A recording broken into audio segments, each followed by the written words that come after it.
male and female, were disgusted by the level of abuse that was committed. This violent behavior has no place in politics, governance, or leadership. Not standing up and saying anything about this abuse sends a message that it is okay, and it's not okay. Unfortunately, we continue to promote and elect abusers to leadership roles, national politicians, professional sports players, athletes, and local officials. It is time that we stand up against those who exhibit these violent behaviors. Therefore, we are standing here today calling for Representative John Roberts to drop out of the race for Labor Commission. I appreciate you all being here again. I will entertain a couple of questions before I have to leave to go to another meeting. Yes? In light of a recent public statement made by Senator Roberts, Sean's ex-wife, where she has publicly supported him and endorsed him in this race, do you guys still stand behind your call for him to withdraw from the race?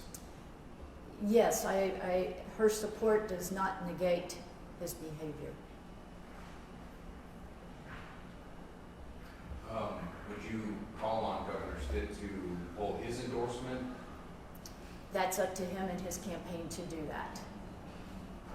But are you calling on him to do his campaign? Is that what you would want to see? I would like to see Sean Roberts removed from the ballot for Labor Commissioner, however that happens.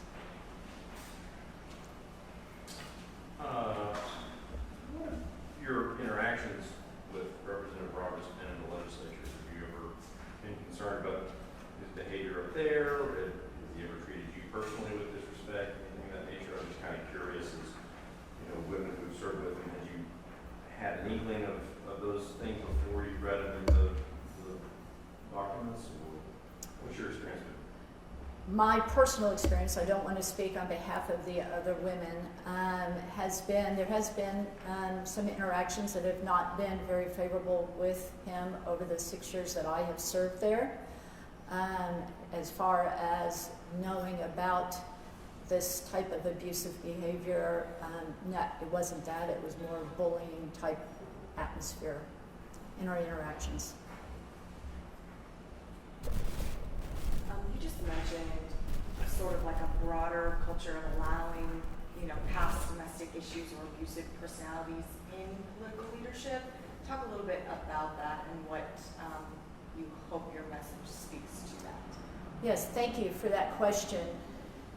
Domestic violence is a national epidemic, and since the pandemic, it has definitely accelerated. 1 in 3 women and 1 in 4 men have experienced violence from an intimate partner, and those statistics continue to rise. In Oklahoma, unfortunately, we tend to be at the top of that list for that type of behavior. Our problem is, and what we see is a problem, that sometimes women are afraid or fearful to stand up to this behavior for fear of retaliation. I think as political and elected officials, yes, we are held to a higher standard and accountability, and we should be. We are leading the people, the voice of the people. And there's a lot of folks out there that have suffered through this that maybe don't have the strength to stand up to it. And that is our main reason for being here.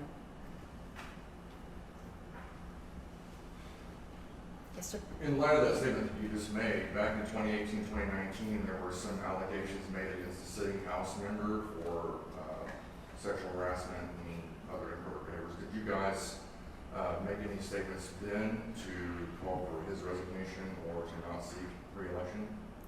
No, we did not. At that time, we were also not privy to the details of that. That investigation was handled internally. And also, if you will recall at that time, I want to say something about the Women's Caucus because that has also come up from a lot of the media. At the time you were referring to, there were only 7 women in the House. We now have 23. So the Women's Caucus has grown tremendously over the last few years, and we need more women in service at that level in order to try to work better together on some of these issues that are important. Follow up on that? Yes, sir. To be fair, that incident was investigated, correct? Yes. Whereas the allegations against Representative Roberts are just allegations that are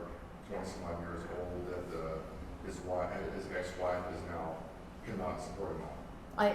It's actually beyond allegations. There was court documents that support that the abuse happened.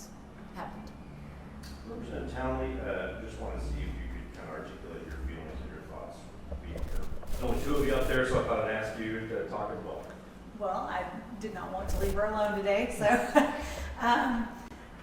honestly, we want women to feel supported, and we feel like that if we left this allegation and the fact that Representative Roberts, had all of this in his past, and we just let it go and continue on the ballot without being spoken about, that we were just allowing men or any abuser to feel like it was okay, and it's not okay. And we want women to feel supported. We want abuse victims to feel supported, and we want them to know that there's help out there. And we have resources here in our state that we can get help to anyone any victim who feels abused. And that is why we're here today. We want them to know that we support you.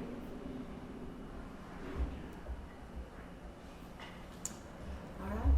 Well, thank you all very much. We appreciate you all being here.